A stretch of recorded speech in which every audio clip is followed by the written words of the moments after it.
ಎಲ್ಲರಿಗೂ ನಮಸ್ಕಾರ. ಕೆಂಚಾಯಿಗೆ ನಾನು ಛಾಯಾ ನಿಮ್ಮನ್ನೆಲ್ಲ ವೆಲ್ಕಮ್ ಮಾಡ್ತಾ ಇದ್ದೀನಿ. ನಾನು ಒಂದು ಕಾಲೇಜಲ್ಲಿ ಕೆಮಿಸ್ಟ್ರಿ ಪ್ರೊಫೆಸರಾಗಿ ವರ್ಕ್ ಮಾಡ್ತಾ ಇದ್ದೀನಿ. ನನ್ನ ಇಂಟೆನ್ಷನ್ ಈ ಚಾನಲ್ ಸ್ಟಾರ್ಟ್ ಮಾಡೋದಕ್ಕೆ ಅಂದರೆ ಸಾಧ್ಯ ಆದಷ್ಟು ಕೆಮಿಸ್ಟ್ರಿ ರಿಲೇಟೆಡ್ ಟಾಪಿಕ್ನ ಸಿಂಪಲ್ಲಾಗಿ ಕನ್ನಡದಲ್ಲಿ ಹೇಳುವಂಥ ಪ್ರಯತ್ನ ನಾನು ಮಾಡ್ತಾ ಇದ್ದೀನಿ. ಆಲ್ರೆಡಿ ನಾನು ತುಂಬ ವೀಡಿಯೋಸ್ನ ಕೆಮಿಸ್ಟ್ರಿ ಬಗ್ಗೆ ಅಪ್ಲೋಡ್ ಮಾಡಿದ್ದೀನಿ.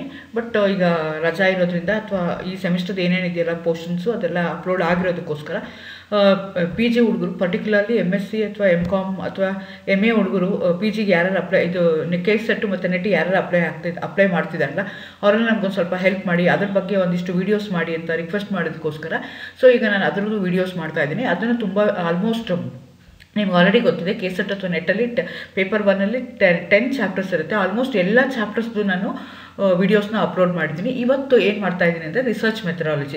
ರಿಸರ್ಚ್ ಮೆಥಡಾಲಜಿ ಇದಕ್ಕಿಂತ ಮುಂಚೆ 2 ವೀಡಿಯೋಸ್ನ ರೀಸೆಂಟಾಗಿ ಅಪ್ಲೋಡ್ ಮಾಡಿದ್ದೀನಿ.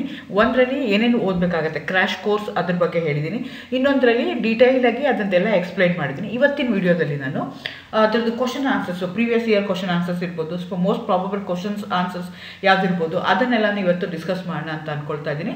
Again, welcome to Chemchaya. Welcome to Chemchaya and subscribe and share with your. Again ನಾನು ಮುಂಚೆನೇ ಹೇಳ್ದಂಗೆ ಈ ರಿಸರ್ಚ್ ಮೆಥಡಾಲಜಿನಲ್ಲಿ ಏನೇನು ಕಾನ್ಸಂಟ್ರೇಟ್ ಮಾಡಬೇಕಾಗತ್ತೆ ಅಂದರೆ ಮೀನಿಂಗ್ ಆಫ್ ರಿಸರ್ಚ್ ಡೆಫಿನೇಷನ್ ಏನಿದೆ. ಸೊ ಒಬ್ಬೊಬ್ಬರು ಅದನ್ನು ಬೇರೆ ಬೇರೆ ಥರ ಡಿಫೈನ್ ಮಾಡ್ತಾ ಹೋಗ್ತಿದ್ದಾರೆ. ಅದ್ರ ಬಗ್ಗೆ ನಿಮಗೆ ಗೊತ್ತಿರಬೇಕಾಗತ್ತೆ. There will be different type of research, quantitative, qualitative, descriptive, ಹಾಗೆ ಬೇರೆ ಥರ ರಿಸರ್ಚ್ ಇದೆ. ಅದ್ರ ಬಗ್ಗೆ ಎಲ್ಲ ನೀವು ತಿಳ್ಕೊಳ್ಬೇಕಾಗುತ್ತೆ. What is the objective of the research ಮಾಡೋದು ಯಾಕೆ, ಅದರಿಂದ ಏನು ಲಾಭ ಆಗುತ್ತೆ, ವಾಟ್ ಇಸ್ ದ ಏಮ್, ಅದರಿಂದ ಏನು ಪ್ರಾಫಿಟ್ ಆಗುತ್ತೆ, ಯಾರಿಗೆ ಲಾಭ ಆಗುತ್ತೆ, all those things you are going to learn in the objective research. Again ಇದನ್ನು ನಾನು ಮಾಡೋದಕ್ಕೆ ವೇರಿಯಬಲ್ಸ್ ಬೇಕು. ನನಗೆ ಡಿಪೆಂಡೆಂಟ್ ವೇರಿಯಬಲ್, ಇಂಡಿಪೆಂಡೆಂಟ್ ವೇರಿಯಬಲ್ಸ್, ಹಾಗೆ ಡಿಫ್ರೆಂಟ್ ಟೈಪ್ಸ್ ಆಫ್ ವೇರಿಯಬಲ್ಸ್ ಇದೆ. ಆ ವೇರಿಯಬಲ್ಸ್ ಬಗ್ಗೆನೂ ಕ್ವಶನ್ಸ್ ಕೇಳ್ತಾ ಹೋಗ್ತಾರೆ. ಸೊ ವೇರಿಯಬಲ್ಸ್ ಎಲ್ಲ ಆದಮೇಲೆ ಏನು ಮಾಡಬೇಕು ಅಂದರೆ have to do the data collection ಅಂದರೆ ಏನು, ಅದಕ್ಕೆ ಯಾವ್ಯಾವ ಟೂಲ್ಸ್ನ ಯೂಸ್ ಮಾಡ್ತಾರೆ, ಅದು ಯಾವ ಟೂಲ್ನ ಯೂಸ್ ಮಾಡಿದ್ರೆ ನನಗೆ ಕರೆಕ್ಟಾಗಿ ರಿಸಲ್ಟ್ ಬರುತ್ತೆ ಅದನ್ನೆಲ್ಲ ತಿಳ್ಕೊಬೇಕಾಗತ್ತೆ. ಅದಕ್ಕೆ ನನಗೆ ಸ್ಯಾಂಪಲು ಮತ್ತು ಪಾಪ್ಯುಲೇಷನ್ ಬಗ್ಗೆ ಇನ್ಫಾರ್ಮೇಷನ್ ಗೊತ್ತಾಗುತ್ತೆ. ಟೈಪ್ಸ್ ಆಫ್ ಸ್ಯಾಂಪಲ್ ಎರರ್ ಅಂದರೆ ಏನು ಅದ್ರ ಬಗ್ಗೆ ಎಲ್ಲ ನಿಮಗೆ ಗೊತ್ತಿರಬೇಕಾಗತ್ತೆ. ಯಾಕೆ different types of research methodologies ಇದೆ. ಸೊ ಯಾವ್ಯಾವ ರಿಸರ್ಚ್ ಮೆಥಡಾಲಜಿ ಅದನ್ನೆಲ್ಲ ನೀವು ನೋಡ್ಕೋಬೇಕಾಗತ್ತೆ. ಅದ್ರ ಬಗ್ಗೆ ಕ್ವಶನ್ಸ್ ಕೇಳ್ತಾ ಹೋಗ್ತಾರೆ. ಆಮೇಲೆ ಇದು ರಿಸರ್ಚರ್ಸ್ಗೆ ತಂದೆ ಆದಂಥ ಎಥಿಕ್ಸ್ ಇರಬೇಕಾಗತ್ತೆ. ಆ ಎಥಿಕ್ಸ್ಗಳು ಯಾವ್ಯಾವುದು ಅಂತ ನಿಮ್ಗೆ ಗೊತ್ತಿರಬೇಕಾಗತ್ತೆ. ಅದಾದಮೇಲೆ thesis writing, article writing, there is a set of protocols will be there to write thesis writing. ಅದ್ರ ಬಗ್ಗೆ ಎಲ್ಲ ನಿಮಗೆ ಗೊತ್ತಿರಬೇಕಾಗತ್ತೆ. And nowadays everybody is dependent on ICT, that is information technology ಮೇಲೆ ಡಿಪೆಂಡೆಂಟ್ ಆಗಿದ್ದಾರೆ. So how that information technology or computer, how it going to help me in order to understand, in order to do the research in a better manner, ಅದ್ರ ಬಗ್ಗೆ questions ಕೇಳ್ತಾರೆ. So ಅದನ್ನು ತಿಳ್ಕೊಂಡಿರ್ಬೇಕಾಗತ್ತೆ. So ಈಗ questions ನೋಡ್ತಾ ಹೋಗೋಣ. Research is ಅಂತ ಕೇಳ್ತಾ ಇದ್ದಾರೆ. ಇದು ಯಾವುದೋ ಒಂದು ಕ್ವಶನ್ ಪೇಪರಲ್ಲಿ ಕೇಳಿರೋ ಅಂಥದ್ದೇನೆ. Searching again and again, finding the solution to one problem, to any problem, searching again and again, finding a solution for any problem, working in a scientific way to search for the truth of any problem, none of the above. ಕೆಲವು ಸಲ ಏನಾಗುತ್ತೆ ಅಂದರೆ more than one answer ನಿಮಗೆ correct ಅನಿಸ್ತಾ ಇರುತ್ತೆ. ಆದರೆ ಅದರಲ್ಲಿ more appropriate ಯಾವುದಿದೆಯಲ್ಲ ಅದನ್ನು ನೀವು ನೋಡ್ಕೋಬೇಕಾಗತ್ತೆ. ಈಗ ರಿಸರ್ಚ್ ಅನ್ನೋದನ್ನ 2 ಭಾಗ ಮಾಡಿದ್ದಾರೆ. ಅಂತಂದ್ರೇನು, ಇರೋದನ್ನ ಸರ್ಚ್ ಮಾಡೋದು. ಸರ್ಚಿಂಗ್ ಅಗೇನ್ ಆ್ಯಂಡ್ ಅಗೇನ್ ಇಲ್ಲ, ಸರ್ಚಿಂಗ್ ಅಗೇನ್ ಅಷ್ಟೇ ಇದ್ರೆ ಮಾತ್ರ ರಿಸರ್ಚ್ ಆಗುತ್ತೆ. ಹಾಗಾಗಿ ಫಸ್ಟ್ ಒಂದು ಆನ್ಸರ್ ಇಲ್ಲ. Next finding solution to any problem, ಎಲ್ಲ ಪ್ರಾಬ್ಲಮ್ಗೂ ನಾವು ಸೊಲ್ಯೂಷನ್ ಕೊಡ್ಕೊಳಕ್ಕಾಗಲ್ಲ. ಆದರೆ working in a scientific way to search for the truth of any problem ಇದೆಯಲ್ಲ ಅದು ರಿಸರ್ಚ್ ಅಂತ ಹೇಳ್ತಾರೆ. ಸೊ ಹಾಗಾಗಿ ಆನ್ಸರು ಸಿ ಬಂತು. ಎರಡನೇದು, a set of rules that governs over all data communication system is popularly known as. So ಈಗ data communication ಸಿಸ್ಟಮಲ್ಲಿ ಏನಾಗ್ತಾ ಹೋಗುತ್ತೆ ಅಂತಂದರೆ ಪ್ರೋಟೋಕಾಲ್ ಇರ್ಬೋದು, ಅಗ್ರಿಮೆಂಟ್ ಇರ್ಬೋದು, ಪ್ಯಾಕ್ಟ್ ಅಂತ ಹೇಳ್ತಾರೆ, ಮೆಮೊರಾಂಡಮ್ ಅಂತ ಹೇಳ್ತಾರೆ. ಇದು ಯಾವುದು ಅಂತಂದರೆ it is called as protocol. ಯಾಕೆ ಅಂತಂದರೆ ಸೆಟ್ ಆಫ್ ರೂಲ್ಸ್, ಅದಕ್ಕೆ ನಾವು ಪ್ರೋಟೋಕಾಲ್ ಅಂತ ಹೇಳ್ತೀವಿ. ನಾವೇ ಫಸ್ಟ್ ಏನು ಮಾಡ್ಕೊಂಡಿರ್ತೀವಿ, ಸೆಟ್ ಮಾಡ್ಕೊಂಡಿರ್ತೀವಿ. These are the objective, these are the aim, these are ethics, these are my objective ಅಂತೆಲ್ಲ ನಾನು ಪ್ಲ್ಯಾನ್ ಮಾಡ್ಕೊಂಡಿರ್ತೀನಲ್ಲ, ಅದಕ್ಕೆ ಏನಂತ ಕರಿತೀವಿ ನಾವು ಅಂತ ಹೇಳ್ತೀವಿ. Controlled group is term use in. ಹಾಗೆ ಹೇಳಿದಂಗೆ ನಾನು ವೇರಿಯಬಲ್ಸ್ ಅಂತ ಹೇಳಿದಾಗ ಅದು ಡಿಪೆಂಡೆಂಟು ಇಂಡಿಪೆಂಡೆಂಟ್ ಆಗಿರ್ಬೋದು, ಯಾವುದೋ ಇನ್ನೊಂದು ಜೊತೆಗೆ ಕಂಪೇರ್ ಮಾಡ್ತಿದ್ದಾಗ ಒಂದನ್ನು ನಾವು ಸ್ಟ್ಯಾಂಡರ್ಡ್ ಅಂತ ಇಟ್ಕೊಳ್ತೀವಿ, ಅದನ್ನು ಕಂಟ್ರೋಲ್ಡ್ ಅಂತ ಕನ್ಸಿಡರ್ ಮಾಡ್ಕೊಳ್ತಾರೆ. ಅದನ್ನು ಯಾವ ರಿಸರ್ಚಲ್ಲಿ ಯೂಸ್ ಮಾಡ್ತಾರೆ ಅಂದರೆ survey research, historical research, experimental research, descriptive ಅಂತ ಹೇಳ್ತಾರೆ. ಸರ್ವೆ ಅಂತಂದರೆ ಕ್ವಶನೇರ್ ಕೊಟ್ಟು ಕಲೆಕ್ಟ್ ಮಾಡುವಂಥದ್ದು, ಹಿಸ್ಟಾರಿಕಲ್ ಅಂತಂದರೆ ಹಳೇದು ಯಾವುದೋ ಮಾಡುವಂಥದ್ದು ಅಥವಾ ಮಾನ್ಯುಮೆಂಟ್ ಇರುವಂಥದ್ದು, ಎಕ್ಸ್ಪೆರಿಮೆಂಟ್ ಅಂದರೆ ಎಕ್ಸ್ಪೆರಿಮೆಂಟ್ ಮಾಡುವಂಥದ್ದು, ಡಿಸ್ಕ್ರಿಪ್ಟಿವ್ ಅಂತಂದರೆ ಸೀದಾ ಬರ್ಕೊಂಡು ಹೋಗ್ತಾರೆ, ಡಿಸ್ಕ್ರಿಪ್ಟಿವ್ ಆಗಿ ಬರ್ಕೊಳ್ತಾ ಹೋಗ್ತೀವಲ್ಲ ಅದಕ್ಕೆ ಡಿಸ್ಕ್ರಿಪ್ಟಿವ್ ರಿಸರ್ಚರ್ ಅಂತ ಹೇಳ್ತಾರೆ.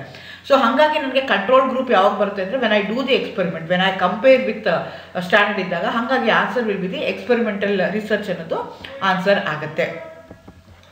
Next, which of the following statement is not true in context with participatory research. Again one of the ethics of the research ಏನು ಅಂತಂದರೆ ಅವರು ಪಾರ್ಟಿಸಿಪೇಟರಿ ರಿಸರ್ಚ್ ಆಗಿರಬೇಕು. ಈಗ ನಾನು ಯಾವ ಸರ್ವೆಗೆ ಸ್ಯಾಂಪಲ್ನ ತೊಗೊಂಡಿರ್ತೀನಲ್ಲ ಅವರು ವಾಲಂಟಿಯರ್ ಆಗಿ ಪಾರ್ಟಿಸಿಪೇಟ್ ಮಾಡಬೇಕು. ಅಂಥ ರಿಸರ್ಚ್ಗೆ ಏನಂತ ಕರಿತೀವಿ ನಾವು ಪಾರ್ಟಿಸಿಪೇಟರಿ ರಿಸರ್ಚ್ ಅಂತ ಹೇಳ್ತೀವಿ. It recognises the knowledge as a power, it emphasises on people as expert, it is a collective process of enquiry, it's a sole purpose of production of knowledge ಅಂತ ಹೇಳ್ತಾ ಇದ್ದಾರೆ. ಅಗೇನ್ ರಿಸರ್ಚ್ ಮಾಡೋದೇನು production of knowledge, ಆದರೂ ಒಂದೇ ಆಗಲ್ಲ, collective ಆಗಿ ಮಾಡಬೇಕಾಗತ್ತೆ. So ಹಾಗಾಗಿ ಅದನ್ನು it recognises knowledge as a power, ಅದು ಕರೆಕ್ಟ್ ಇದೆ answer. It emphasises on people as expert, ಯಾಕೆಂದರೆ ನಾವು ಯಾರ ಹತ್ರ ಸರ್ವೆ ಕ್ವಶನರ್ ಕೊಟ್ಟು ಆನ್ಸರ್ ಕಲೆಕ್ಟ್ ಮಾಡ್ಕೊಳ್ತಿದ್ದೀವಿ ಅವ್ರು ಎಕ್ಸ್ಪರ್ಟ್ ಅಂತಲೇ ಕನ್ಸಿಡರ್ ಮಾಡ್ಕೊಳ್ತಾ ಇದ್ದೀವಿ. ಆದರೆ ಮೋರ್ ಅಪ್ರೋಪ್ರಿಯೇಟ್ ಆಗಿರುವಂಥ ಆನ್ಸರ್ ಯಾವುದು ಅಂತ ನಾವು ಕನ್ಸಿಡರ್ ಮಾಡ್ಕೋಬೇಕು ಅಂತಂದರೆ it's a sole purpose of its production of knowledge. ನೀವು ಕೇರ್ಫುಲ್ ಆಗಿರಬೇಕಾಗತ್ತೆ. ನೆಗೆಟಿವ್ ಸ್ಟೇಟ್ಮೆಂಟ್ ಇದ್ದಾಗ which of the following statement is not true ಅಂತ ಹೇಳ್ತಾರೆ. ನಾವು ನಾಟ್ ಅನ್ನೋದು ಬಿಟ್ಬಿಟ್ರೆ ಬರೀ ಟ್ರೂ ಅಂತ ಕನ್ಸಿಡರ್ ಮಾಡ್ಕೊಂಡ್ರೆ ಏನಾಗುತ್ತೆ, ತಪ್ಪು ಆಗುತ್ತೆ. ಸೊ ಹಾಗಾಗಿ ನೀವು ನೋಡ್ಕೋಬೇಕಾಗತ್ತೆ. ಸೊ ಹಾಗಾಗಿ a sole purpose of production of knowledge ಅನ್ನೋದು ಆನ್ಸರ್ ಆಪ್ಷನ್ಗೆ. Next question, ethical norms in research do not involve the guidelines for. So ಏನಾಗಿದೆ, ನಾನು ಮುಂಚೆನೇ ಹೇಳ್ದಂಗೆ ನಾವೇ ಆದಂಥ ಎಥಿಕಲ್ ನಾರ್ಮ್ಸ್ ಇರುತ್ತೆ ಯಾವುದೋ ಒಂದು ರಿಸರ್ಚ್ ಮಾಡೋದಕ್ಕೆ. ಅದು ಗೈಡ್ಲೈನ್ಸ್ ಡು ನಾಟ್ ಅಂತ ಹೇಳ್ತಾರೆ, ಕೇರ್ಫುಲ್ ಆಗಿರಬೇಕು. Copyright, patenting policy, data sharing policy, ಇದಕ್ಕೆಲ್ಲದಕ್ಕೂ ನನಗೆ ಎಥಿಕಲ್ ನಾರ್ಮ್ಸ್ ಇರುತ್ತೆ. ಆದರೆ ಥೀಸಿಸ್ ಫಾರ್ಮ್ಯಾಟ್ ಇದೆಯಲ್ಲ ಅದಕ್ಕೆ ಎಥಿಕಲ್ ಫಾರ್ಮ್ಯಾಟ್ ಇಲ್ಲ. ಸೊ ನನಗೆ ಸೋಷಲ್ ಇದಕ್ಕಾದರೆ ಒಂಥರ ಬರೀತಾರೆ, ಎಕ್ಸ್ಪೆರಿಮೆಂಟಲ್ ಆದರೆ ಒಂಥರ ಬರೀತಾರೆ. ನಾವು ಯಾವ ಟೈಪ್ ಆಫ್ ರಿಸರ್ಚ್ ಮಾಡಿದ್ದೀವಿ ಅನ್ನೋದ್ರ ಮೇಲೆ ನಾವು ಹೋಗ್ತಾ ಹೋಗ್ತೀವಿ. ಎಥಿಕಲ್ಗೂ ಅದಕ್ಕೂ ಸಂಬಂಧ ಇಲ್ಲ. Conferences are meant for, again ನಿಮಗೆ 3 ಪದಗಳು ಬರುತ್ತೆ, conference, seminar, workshop, symposiums. So ಇದ್ರದ್ದೆಲ್ಲ ಮೀನಿಂಗ್ಗಳಿಗೆ ನಿಮಗೆ ಗೊತ್ತಿರಬೇಕಾಗತ್ತೆ. Conferences are meant for multiple target group discussion, showcasing new research, all of the above. So all of the above is the correct answer. ಯಾಕೆಂದರೆ ಕಾನ್ಫರೆನ್ಸಸಲ್ಲಿ ಏನಾಗುತ್ತೆ ಅಂದರೆ ಮಲ್ಟಿಪಲ್ ಗ್ರೂಪ್ ಟಾರ್ಗೆಟ್, ಒಂದೇ ಥರದವ್ರು ಇರಲ್ಲ, ಬೇರೆ ಬೇರೆ ಥರದವ್ರು ಇರ್ತಾರೆ, ಅಲ್ಲಿ ಗ್ರೂಪ್ ಡಿಸ್ಕಷನ್ಸ್ ಆಗುತ್ತೆ. ಸೊ ನಾವು ಏನೋ ಒಂದು ಮಾಡಿರ್ತೀವಲ್ಲ ಅದನ್ನೇನು ಮಾಡ್ತೀವಿ ಅಲ್ಲಿ ಅದಕ್ಕಾಗಿ ಕಾನ್ಫರೆನ್ಸಲ್ಲಿ ಆ 3 ನಾವು ಮಾಡ್ತಾ ಹೋಗ್ತೀವಿ. Ex post facto research means ಇದೇನು ಅಂತಂದರೆ ನಾವು ಆಲ್ರೆಡಿ ಯಾವುದೋ ಒಂದು ರಿಸರ್ಚ್ ಆಗಿದೆ, ಅದು ಆಗೋಗಿದೆ, ಆ್ಯಕ್ಟಿವಿಟಿ ಆಗೋಗಿದೆ, ಅದಾದಮೇಲೆ ಅದರದ್ದು ಇಂಪ್ಯಾಕ್ಟ್ ಏನು, ಅದರದ್ದು ರಿಸಲ್ಟ್ ಏನು, ನೆಗೆಟಿವ್ ಇಂಪ್ಯಾಕ್ಟಾ, ಪಾಸಿಟಿವ್ ಇಂಪ್ಯಾಕ್ಟಾ ಅಥವಾ ಝೀರೋ ಇಂಪ್ಯಾಕ್ಟಾ, ಅದನ್ನು ಅನಲೈಸ್ ಮಾಡ್ತೀವಲ್ಲ ಅದಕ್ಕೆ ಏನಂತ ಕರೀತಾರೆ ಎಕ್ಸ್ ಪೋಸ್ಟ್ ಫ್ಯಾಕ್ಟೋ ರಿಸರ್ಚ್ ಅಂತ ಹೇಳ್ತಾರೆ.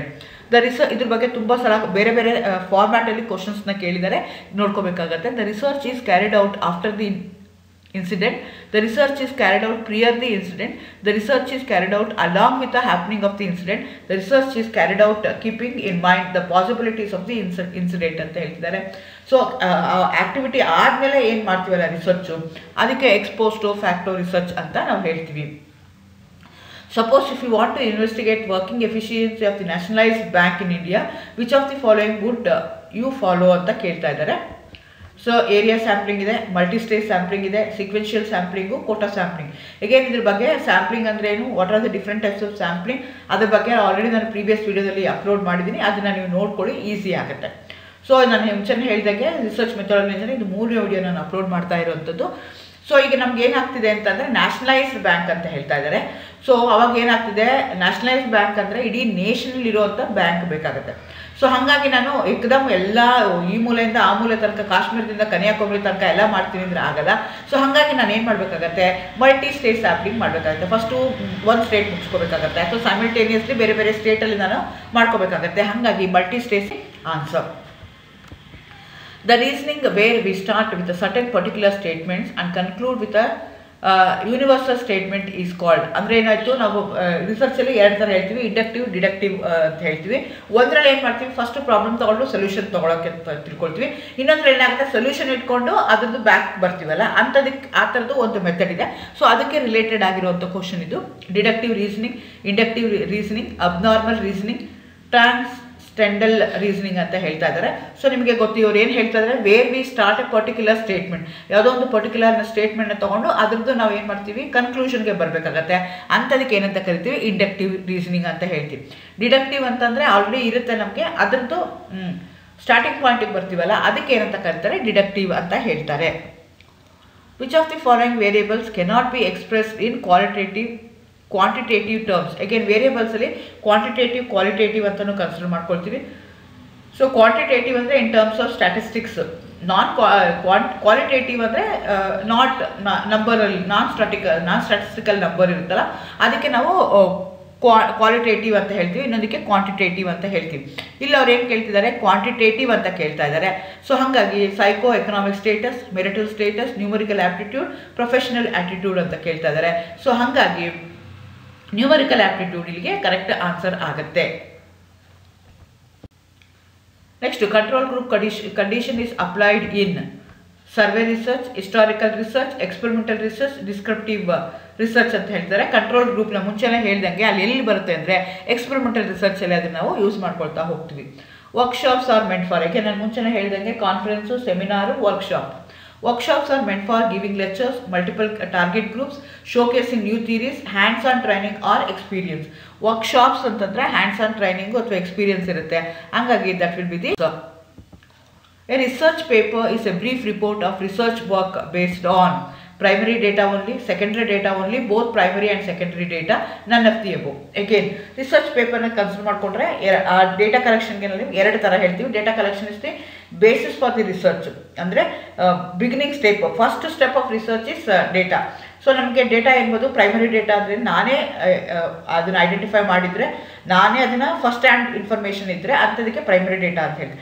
ಯಾರೋ ಮಾಡಿರೋದನ್ನು ನಾವು ತೊಗೊಳ್ತೀವಲ್ಲ ಅದಕ್ಕೆ ಏನಂತ ಕರಿತೀವಿ, ಸೆಕೆಂಡ್ರಿ ಡೇಟಾ ಅಂತ ಹೇಳ್ತೀವಿ. ನಾವು ರಿಸರ್ಚ್ ಮಾಡಬೇಕಾದ್ರೆ ಎರಡೂ ಬೇಕಾಗುತ್ತೆ, ಕೆಲವು ಸಲ ಪ್ರೈಮರಿ ಡೇಟಾನು ಬೇಕಾಗುತ್ತೆ, ಕೆಲವು ಸಲ ಸೆಕೆಂಡ್ರಿ ಡೇಟಾನು ಬೇಕಾಗುತ್ತೆ. ಹಂಗಾಗಿ answer both primary and secondary data. Next, what is bibliometry ಅಂತ ಹೇಳ್ತಾ ಇದ್ದಾರೆ.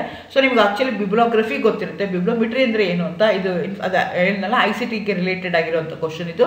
Function of library network, information management service, information management tool, library service ಅಂತ ಹೇಳ್ತಾ ಇದ್ದಾರೆ. ಇಟ್ಸ್ ಅನ್ ಇನ್ಫಾರ್ಮೇಷನ್ ಮ್ಯಾನೇಜ್ಮೆಂಟ್ ಟೂಲ್ಗೆ ನಾವೇನಂತ ಬಿಬ್ಲೋಮೆಟ್ರಿ ಅಂತ. Newton gave 3 basic laws of motion. This research is categorized as. ಈ ಥರ ಕ್ವಶನ್ಸು ತುಂಬ ಕೇಳ್ತಾರೆ. ಯಾವುದೋ ಒಂದು ಎಕ್ಸಾಂಪಲ್ ಕೊಟ್ಬಿಟ್ಟು ಅದು ಯಾವ ಥರ ರಿಸರ್ಚು ಅಥವಾ ಯಾವುದೋ ಒಂದು ಎಕ್ಸಾಂಪಲ್ ಕೊಟ್ಬಿಟ್ಟು ಅದ್ರ ಯಾವ ಟೈಪ್ ಆಫ್ ವೇರಿಯೇಬಲ್ ಇದೆ, ಯಾವ ಟೈಪ್ ಆಫ್ ಸ್ಯಾಂಪ್ಲಿಂಗ್ ಇದೆ, ಅದ್ರ ಬಗ್ಗೆ ಕ್ವಶನ್ಸ್ ತುಂಬ ಕೇಳ್ತಾರೆ. ನೀವು ನೋಡ್ಕೋಬೇಕಾಗತ್ತೆ. Descriptive research, sample survey, fundamental research, applied research. So ನೀವು ನೋಡ್ಕೋಬೇಕಾಗತ್ತೆ ಯಾವ ಥರ ರಿಸರ್ಚ್ ಅಂತ. ಡಿಸ್ಕ್ರಿಪ್ಟಿವ್ ಅಂತಂದರೆ ನಾನು ಏನು ಅಬ್ಸರ್ವ್ ಮಾಡಿದ್ದೀನೋ ಅದನ್ನು ಬರಿತಾ ಹೋಗ್ತೀನ, ಡಿಸ್ಕ್ರಿಪ್ಟ್ ಮಾಡ್ತಾ ಹೋಗ್ತೀನ, ಅದಕ್ಕೆ descriptive.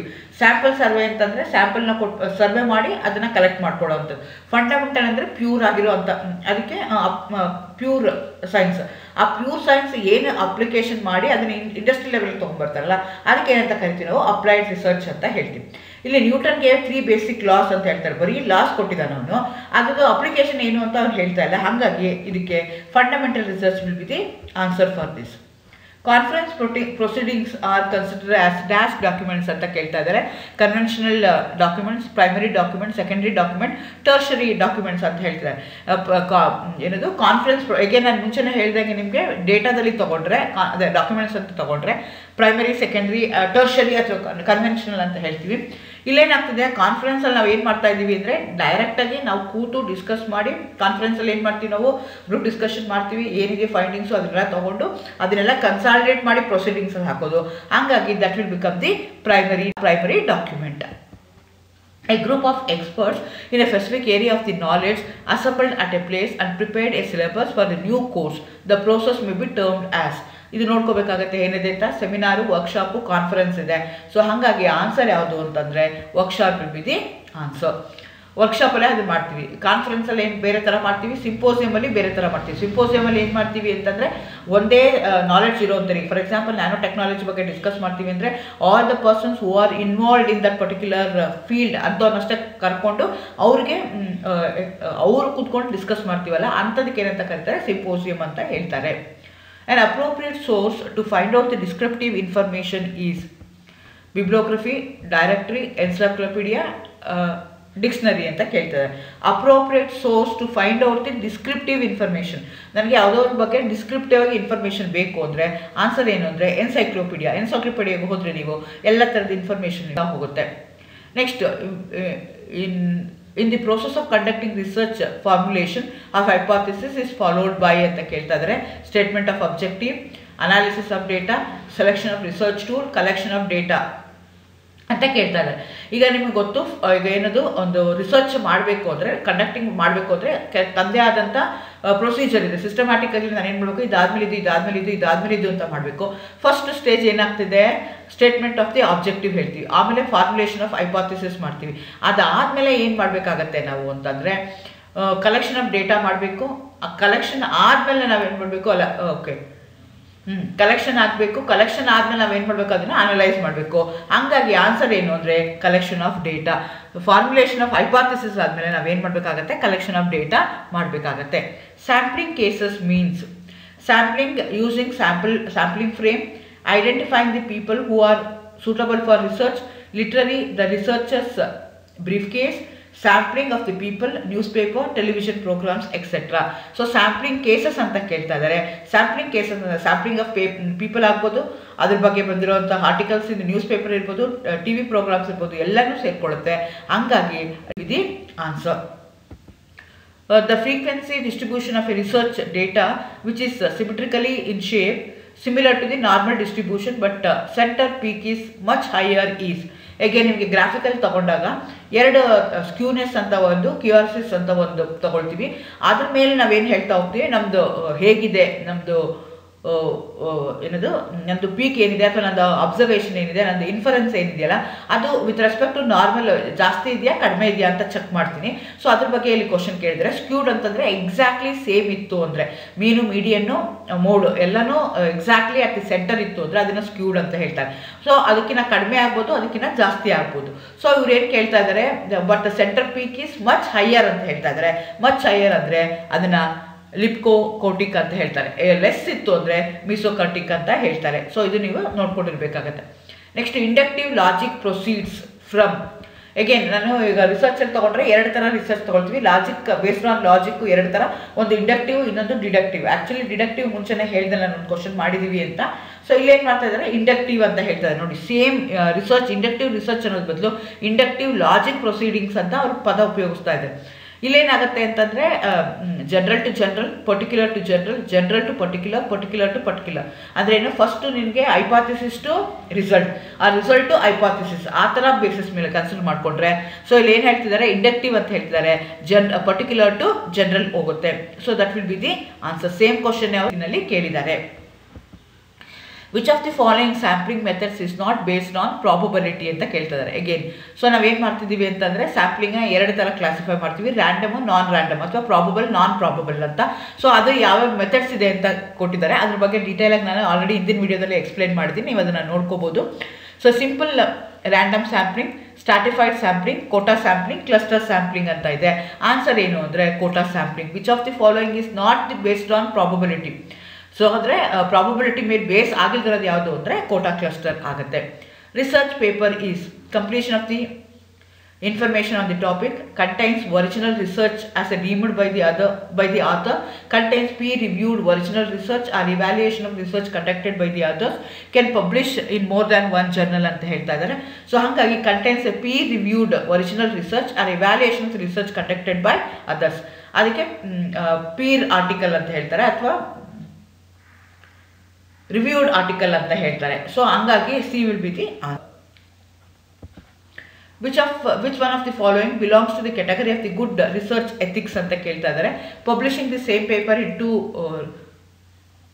Research journals without telling the editors, ಇದು ತಪ್ಪು. Which one of the following belongs to the category of good ಅಂತ ಹೇಳ್ತಾ ಇದ್ದಾರೆ.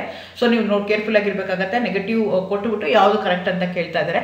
Conducting the review of the literature that acknowledges the contributions of the other people in the relevant field or relevant prior work, trimming the outliers from the data set without discussing your reasons in a research paper, including the colleagues as an author on the research paper in turn for favor even though the colleague did not make a serious contribution of the paper. ಇದು last one almost ಎಲ್ಲ ಸ್ಥಳನೂ ಹೋಗುತ್ತೆ. That is not the ethics of the paper setter.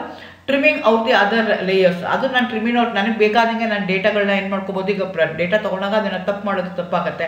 So research ethics ಯಾವುದಾಗುತ್ತೆ ಅಂದರೆ conducting a review of the literature that acknowledges, ಯಾಕೆಂದರೆ ಎಲ್ಲ ನಾವೇ ಮಾಡೋಕ್ಕಾಗಲ್ಲ, ಯಾರಿಂದನೂ ತೊಗೊಂಡಿರೋನ್ನ ಲಿಟ್ರೇಚರ್ ಹೇಳಿ ಅವ್ರಿಗೆ ಅಕ್ನಾಲೆಜ್ಮೆಂಟ್ ಮಾಡಿ ಆಮೇಲೆ ಅವ್ರಿಗೂ ಕ್ರೆಡಿಟ್ನ ಕೊಟ್ಟು people in the relevant field and relevant prior work ಯಾರು ಮಾಡಿರ್ತಾರೆ ಮಾಡಬೇಕಾಗತ್ತೆ. ಸೊ ಹಾಗಾಗಿ B will be the answer. So again ಇದು ಸಬ್ಜೆಕ್ಟ್ ಏನಾಗಿದೆ ವಾಸ್ಟ್ ಆಗಿದೆ. 25 ಕ್ವಶನ್ ನಾನು ಎಲ್ಲನೂ ಹೇಳೋಕ್ಕಾಗಲ್ಲ, ಮತ್ತು ಇನ್ನೊಂದು 25 ಕ್ವಶನ್ಗಳನ್ನ ನಾನು ಮಾಡ್ತೀನಿ. ಸೊ ಹಾಗಾಗಿ ನಾನು ಇವತ್ತು ಅಂದರೆ ಇದು ಎಪಿಸೋಡು ತುಂಬ ಲೆಂತಿ ಆಗಿಬಿಡುತ್ತೆ, ಅದನ್ನು ಅವಾಯ್ಡ್ ಮಾಡೋದಕ್ಕೋಸ್ಕರ I taken only 25 question. Second one ಮಾಡ್ತೀನಿ, ಅದರಲ್ಲಿ ಇನ್ನೊಂದು 25 ಕ್ವಶನ್ ಕೇಳಿ ಇದೇ ಥರ ನಾವು ಡಿಸ್ಕಸ್ ಮಾಡ್ತೀನಿ. ಅಗೇನ್ ಇದಕ್ಕಿಂತ ಮುಂಚೆ ನಾನೊಂದು ವೀಡಿಯೋ ಅಪ್ಲೋಡ್ ಮಾಡಿದ್ದೀನಿ, ಅದರಲ್ಲಿ ಡೀಟೇಲ್ ಆಗಿ more than 1 hour 10 minutes explain ಮಾಡಿದ್ದೀನಿ. ನೀವು ಅದನ್ನು ನೋಡಿಕೊಂಡ್ರೆ ಈಸಿ ಆಗುತ್ತೆ. ನೋಡ್ಕೊಂಡ್ಮೇಲೆ ಅದು ಏನು ಮಾಡಬೇಕಾಗುತ್ತೆ, ನೀವು ಎಲ್ಲಾದರೂ ಒಂದು ಕಡೆ ಬರೆದಿಟ್ಕೊಳ್ಳಿ. ಅವಾಗ ಏನಾಗುತ್ತೆ, ಎಕ್ಸಾಮ್ ಹಿಂದಿನ ದಿವಸ ನೀವು ಹೋಗ್ಬೇಕಾದ್ರೆ ತಿರುಗಿ ಹಾಕೊಂಡು ಹೋದರೆ ಅದು